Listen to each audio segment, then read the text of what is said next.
Bonjour à tous et à toutes, bienvenue dans ce premier journal de la TVJCO. Vous pouvez retrouver ce format toutes les 2 semaines les lundis avec au programme des actualités passées, des événements futurs à ne pas manquer, des reportages et des interventions de nos rédacteurs. Mais pour le moment, nous vous proposons de regarder un reportage sur la Cézanne Tattoo Convention qui s'est déroulée les 5, 6 et 7 octobre à l'Arena du Pays d'Aix. Il fait partie des incontournables de la convention. Cette année encore, c'est Pascal Tourin qui met l'ambiance à la Cézanne Tattooing. Véritable showman, le maître de cérémonie revient sur le phénomène des conventions et l'explosion du tatouage. La première convention en France, elle a été organisée à Bourges, alors j'ai plus la date, 85 ou 89, donc ça vous paraît peut-être loin, mais c'était il y a 30 ans, avant ça n'existait pas. Et il y avait très peu de monde, c'était essentiellement l'apanage des bikers, beaucoup des bikers, des tribus un petit peu rebelles. Et la première à Paris que j'ai vue en 91, il y avait peut-être 300 payants. Maintenant, dans les grandes villes du monde, ça fait 30 000, 40 000, 60 000. La plus importante en Europe, c'est Londres.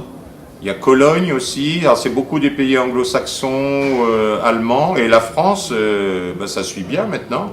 Pourquoi le succès? Pourquoi les gens...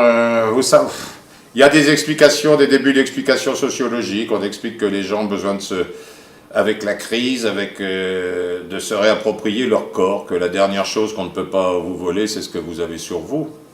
Qu'il y a des cas aux États-Unis, des employés qui étaient licenciés par charrette entière, ils allaient tous se faire un petit tatouage symbolique, que le corps est le dernier espace de liberté qui nous reste, c'est la seule chose qu'on ne va pas pouvoir nous retirer. Bon, après, il y a eu un effet de mode.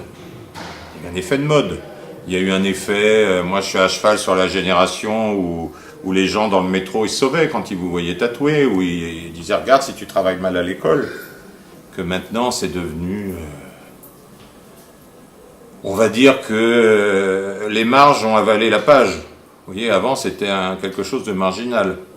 Le premier shop de tatouage à Paris, qui était le célèbre tatoueur Bruno de Pigalle, qui a ouvert en 62 ou 63, il ouvrait à 18h le soir. Donc ça visait que la clientèle du soir et de la nuit, il fermait à 2h du matin.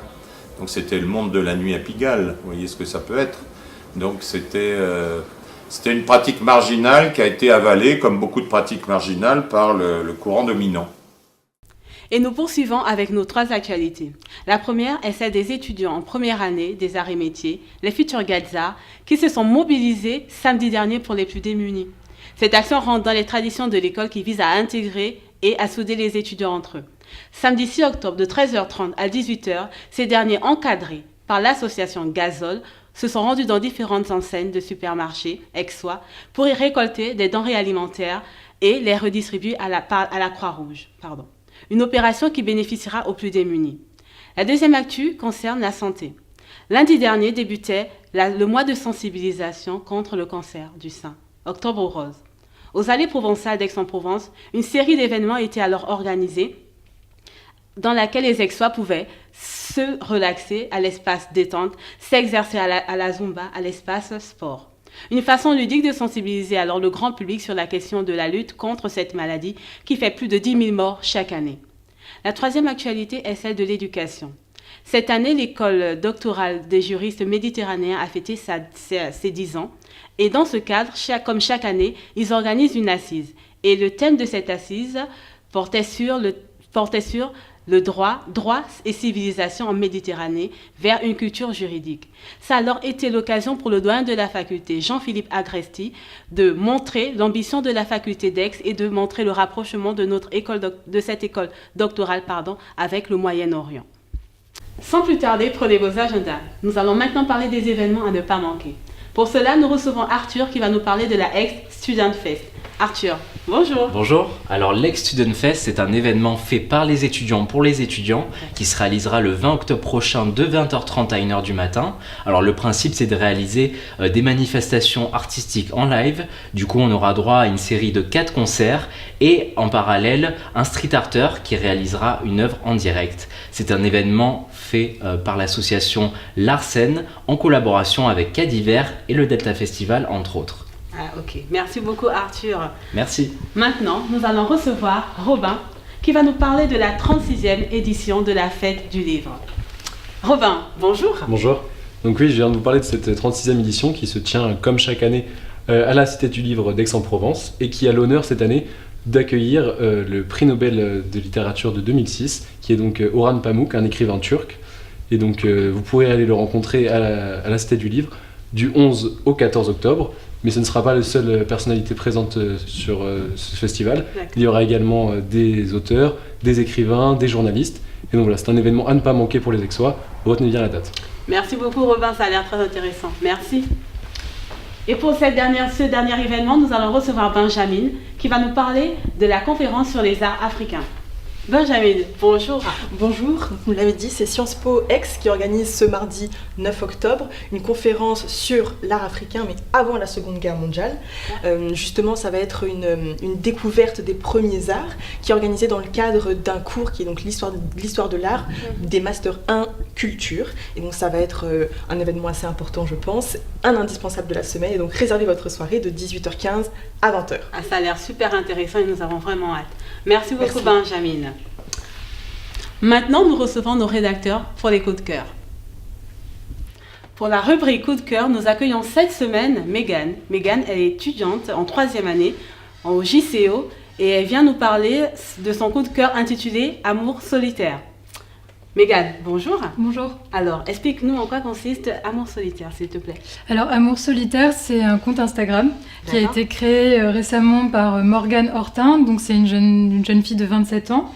Et elle a eu la bonne idée de collecter tous les SMS que s'envoient les amoureux entre eux, donc sur ce compte qui s'appelle Amour solitaire. D'accord. Et quelle est la finalité de ce rassemblement? Qu'est-ce qu'elle veut en faire après? Donc son compte a énormément de succès. Elle a 180 000 abonnés et elle a prévu de tout collecter donc dans un recueil de poèmes en fait, puisque c'est des SMS sous forme de poèmes qu'elle va publier fin octobre. Et elle va sortir un livre, c'est bien ça? Mais pourquoi tu as choisi ce coup de cœur? Alors j'ai choisi ce coup de cœur parce que déjà je trouvais que c'était original de voir ça sur Instagram. C'est pas le genre de compte qu'on a l'habitude de trouver Exactement. sur cette application. Et après je trouvais ça génial parce qu'en fait elle montre que le SMS a remplacé la lettre d'amour tout simplement. Donc, et elle montre aussi que les gens continuent de s'écrire malgré la technologie. Et de manière assez, avec un langage assez soutenu et un français très bien. Oui. D'accord. Mais merci beaucoup Megan d'être venue. Merci d'avoir donné ton temps et nous nous retrouvons la prochaine fois. Maintenant, nous allons accueillir notre seconde étudiante, Jade, également en 3e année au JCO et qui vient nous présenter son coup de cœur. Nous accueillons Jade. Bonjour. Jade, bonjour. Alors, explique-nous en quoi consiste ton coup de cœur de cette semaine, s'il te plaît. Alors, cette semaine, j'ai écrit un article, une brève, dans le cadre des coups de cœur, sur le Wood. Et c'est quoi le Wood? Le Wood, c'est un bar aixois qui est connu plutôt pour les soirées étudiantes auprès des B2, etc.